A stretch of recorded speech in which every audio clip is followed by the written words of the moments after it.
खेरो ग्रंथ न ठहवा कि प्राणी के ॿुधण मात्र सां मोक्ष प्राप्त थिए। जीवित रूप में तो मोक्ष जी प्राप्ति थींदी पर उन प्राणी के मरण को पोइ बि मोक्ष प्राप्त थिए।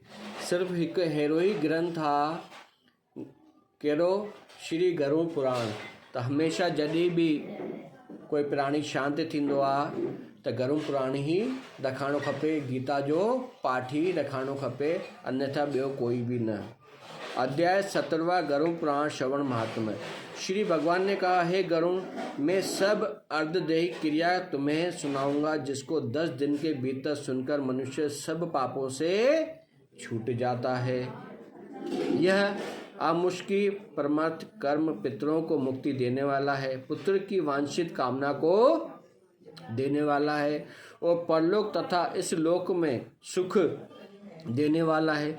जो नास्तिक है, अधम है, नर इस कर्म को नहीं करते हैं, उनका स्पर्श किया हुआ जल भी सुरा के तुल्य पीने के लिए अयोग्य है। मतलब जो अपने पिता के लिए, अपनी माता के पीछे, या कोई आपके घर पे शांत हो गया है, आपने गरुड़ पुराण नहीं पढ़ाया है या आपने नहीं सुनाया है, तो वो कह रहा है कि वह व्यक्ति नास्तिक है, अधम है और उसके हाथ का जल भी पीना नहीं चाहिए, क्योंकि वह अपने माता पिता के लिए, मोक्ष के लिए उसने गरुड़ पाठ न सुना न उसने पढ़ा, तो इसलिए उसके हाथ का पानी पीना भी सुरा के समान है, मतलब जहर के समान है।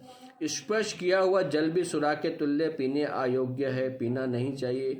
देवता पितृगण उसके घर को नहीं देखते हैं, मतलब देवता और पितृगण भी, अगर आपने गरुड़ पाठ नहीं रखवाया है, गीता का पाठ नहीं रखवाया है, तो देवता और पितृगण भी उसके घर को नहीं देखते हैं। ब्राह्मण, क्षत्रिय, वैश्य, शूद्र तथा और लोगों को भी प्रेत क्रिया के बिना चांडाल के समान जानना चाहिए। जब तक आपने पहले दिन से लेके 12वें 13वें तक कोई पिंडदान वगैरह नहीं किया या आपने पिंडदान नहीं किए हैं, आपने तीसरे या चौथे दिन, काफ़ी लोग कर देते हैं, वो नहीं करना चाहिए। 12वें दिन जो आज है, सब पिंडीकरण करके ही, जो ब्राह्मण में भी, हमारे में भी यह कार्य होता है, क्षत्रिय में भी होता है, वैश्य में भी होता है, शूद्र में भी होता है। अगर आप ऐसा कार्य नहीं कर रहे हो तो वो चांडाल के समान कहलाता है। इस पवित्र प्रातः काल को जो सुनता है और सुनाता है, वे दोनों पापों से छूट जाता है। मतलब ये पवित्र ग्रंथ है कि जो सुनाता है और जो सुनता है, समझ लो कि सभी पापों से छूट जाता है। हे गरुड़, माता पिता के मरने पर जो पुत्र इसको सुनते हैं, उनके माता पिता मुक्ति को प्राप्त होते हैं और वह पुत्र संतानित वाला होता है। मतलब जो माता पिता के पीछे अगर जो ये पाठ रखवाता है, सुनता है और दूसरों को सुनाने के लिए ब्राह्मण याचक को रखता है, तो समझ लो वह क्या होता है, बहुत ही धनवान, पुत्रवान और भक्तिवान होता है। जिसने गरुड़ पुराण न सुना हो, गया श्राद्ध न किया हो, जिसने वसुसग न किया हो, उसे कैसे पुत्र कहा जाता है। मतलब क्या कह रहा है, जिसने गया श्राद्ध, मतलब जब गया श्राद्ध जाना होता है तो बेटे को, पुत्र को जाना चाहिए। जिसने वसुसग, मतलब साल की जो वर्षी होती है, जो हर साल अपन जैसे श्राद्ध भी करते हैं, वो करना चाहिए, उसके पुत्र को करना चाहिए। अगर वह नहीं करता है तो ऐसा कैसा पुत्र है। इसलिए वह तीनों प्रकार के ऋण से भी कैसे छूट पाएगा। अगर आप करोगे तो 3 ऋण से आप मुक्त हो जाओगे। माता पिता को तारने में कैसा सामर्थ्य होगा, मतलब माता पिता को तारने के लिए सिर्फ और सिर्फ गरुड़ और गीता पाठ ही रखना चाहिए, उस पुत्र को सुनना और सुनाना चाहिए, तो माता पिता जो पितृ हैं वो तर जाते हैं। इसलिए सब पर्यंत से गरुड़ पुराण निश्चय ही सुनना चाहिए। यह धर्म, अर्थ, काम और मोक्ष को देने वाला है। मतलब गरुड़ पुराण का पाठ रखने और सुनने से ही आपको धर्म, अर्थ, काम, मोक्ष को देने वाला है और दुख का नाश करता है। मतलब जो आपके दुख हैं उनको नाश करता है, अतः इसे सदा सुनना चाहिए। इस गरुड़ पुराण को सुनकर इस पुराण के बाँचने वालों को वर्णित अथवा यथेष्ट दान देना चाहिए। जो याचक होता है, जो व्यास गद्दी पे बैठता है, उस ब्राह्मण को पहले पुराण की पूजा करवाएं, पुराण की पूजा करनी चाहिए, तथा वस्त्र देना चाहिए, अलंकार गोदान देना चाहिए, मतलब गाय का दान देना चाहिए, और दक्षिणा से आदर पूर्वक वाचक की पूजा करें।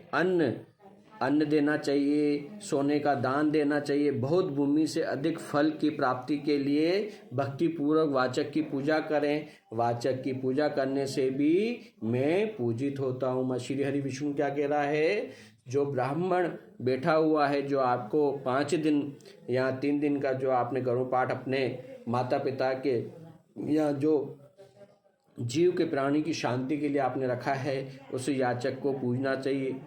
17वां अध्याय समाप्त। हरे श्री राम सुंदर श्याम, श्री राम नाम हरे हरे, हरे श्री कृष्ण राधे श्री कृष्ण, श्री कृष्ण लाल हरे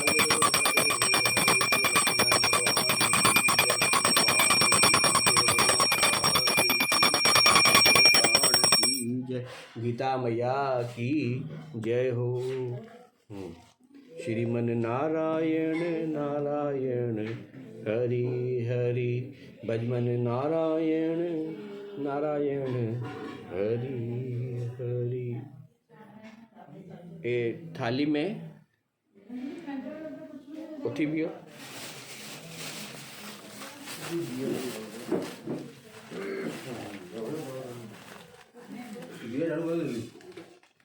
ये थाली इधर उठा के दो दिलीप भैया।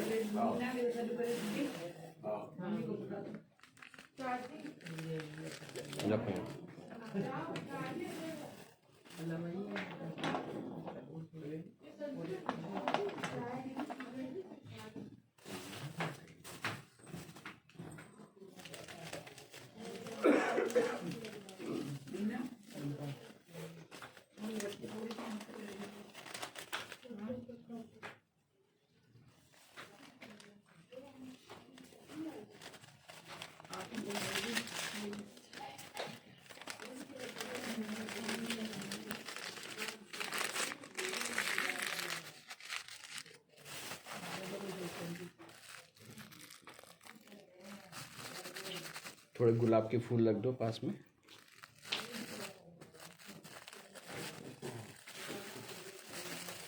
राम भैया नहीं है तो उनके लड़के को भी खड़ा कर दो भले।